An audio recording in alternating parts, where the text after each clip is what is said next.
Hey YouTubers, I've recently shown you guys a new frog build for a frog deck that I have. I still have the first one I've showed, but this is the second one that I've shown you guys, and this is J Dizzle, by the way, from Team ICUP. And I just wanted to show you guys a play test of how it plays because I have to keep my time under 10 minutes, and this deck usually has like a 15-minute turn, but it's all worth it. So, but I've tried to upload a video and it just doesn't happen because it's too long, guys. So I'll just show you guys a play test instead of dueling because it'll be too long unless I, pay for it, whatnot. But I'm gonna show you guys a play test hand. Hopefully it'll come out good. That way I'm not just wasting my time.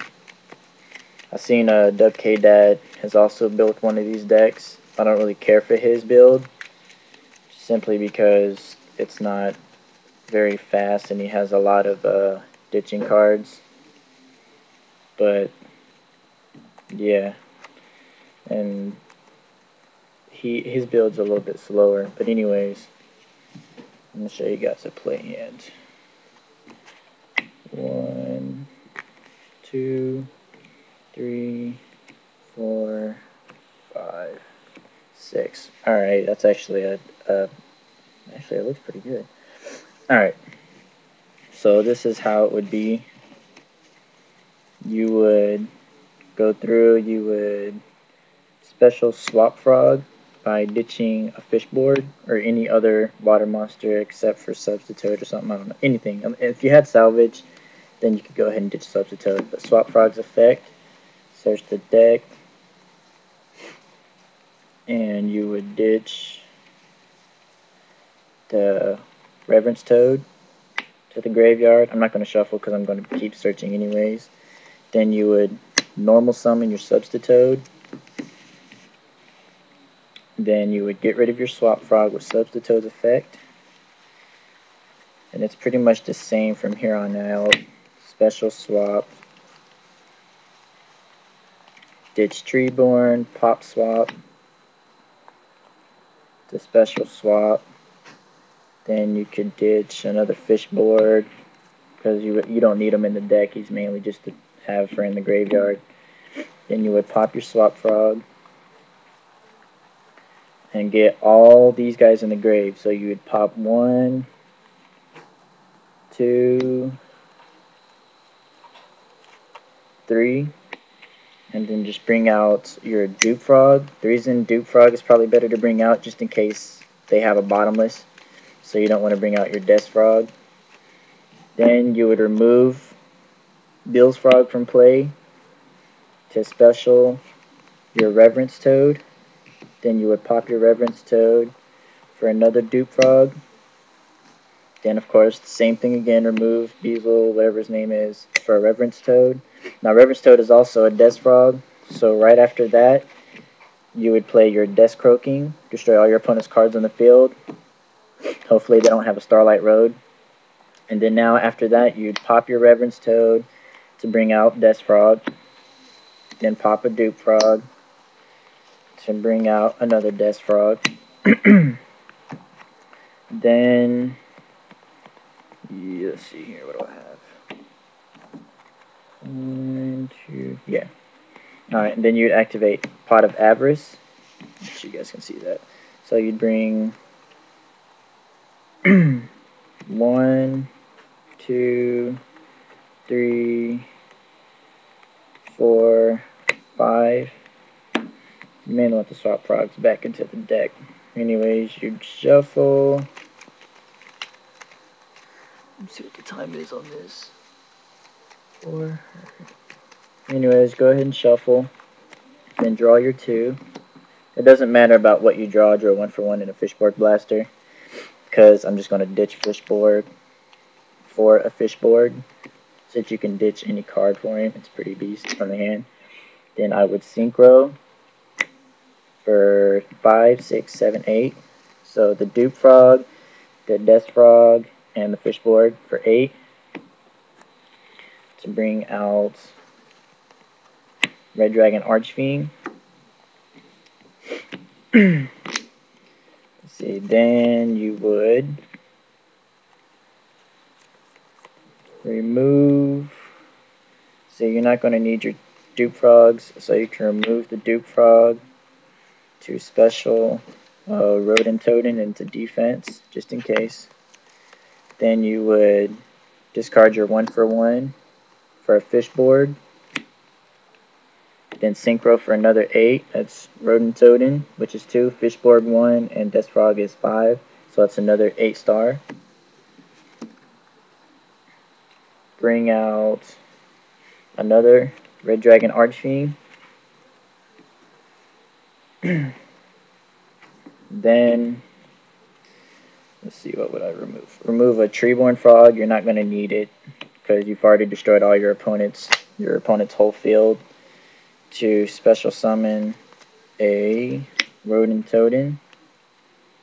Then you pop rodent totem to special swap frog. Swap frog's effect. I'll ditch. Let's see.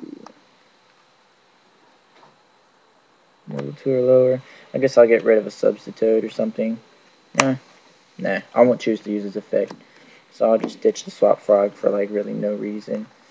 It's a special Beazle frog. Send him to bring out. See, I don't have a death frog. Yeah, it's special a death frog. I'm not going to shuffle it because I'm not going to need to. Then you'll remove your Beazle frog to special rodent totem. Or wait, let's see. 1, 2, 3, 4. Yeah, you wouldn't remove him. You'd have to activate your pot of avarice, the second pot of avarice that was in my hand. So that will be 1, 2, 3, 4, and I guess I'll bring your Beazle frog back. Always keep a Fishborg in your graveyard, and always keep your Reverence Toad in the grave, or Rodent Totem, because he needs to be in the grave. Anyway, shuffle, draw 2. This is what I drew. I ditch to summon the Fishborg. Substitute's effect, pop himself to summon some cheaper guy. We'll summon Dupe Frog. And then sync for another 8. And then you have your third Red Dragon Archfiend. And then you'll be able to attack directly for 9,000. So you see how this deck has the swarming ability. Now, if your opponent, of course, has a Gores in their hand or whatnot, you really have no reason to worry. Just because, of course, you can possibly draw into another Death Croaking. You can lock your field. Say you were to get a bad hand, and you got a salvage. Let's see. You got a swap frog. Say you got a Beazle frog, salvage. Yeah, say you just have those in your hand. You would ditch the Beazle frog to special swap frog. Swap frog's effect. You would ditch a substitute to the grave. And then you would use salvage to bring the 2 that you've ditched for the swap frog to your hand. Summon substitute, and then you'd start popping your swap frog for dupe frogs. Just because, and make sure you special summon them in defense. Try to get 2 of them on the field. But yeah, so you can lock the field. That way, if you get 2, they can't attack at all. But if you get 1, they can still do defense damage, but he won't be destroyed by battle. So this deck dodges a lot of the bottomless, so it's pretty awesome. And yeah, like I said before, Starlight Road is really the only thing that'll destroy this. Book a Moon, they'll book your substitute, which pretty sucks. Pretty bad, yeah. But like I said, I've Black Rosed my own field and was still able to do something. Maybe I'll come out with another playlist. Maybe I'll be able to bring out a Black Rose and still be able to dominate. But yeah, so please subscribe to us. We need subscribers, guys. We have a trade binder out. If you guys are interested in any trades, then we can trade you guys. Yeah, so that's pretty much it. rate, comment, subscribe. Please subscribe, guys. I wouldn't mind comments too, just in case you think there's. Just tell me how you feel about the deck and any changes that you would do. But yeah, that's it, guys. Hit us up. We're Team ICUP. See ya.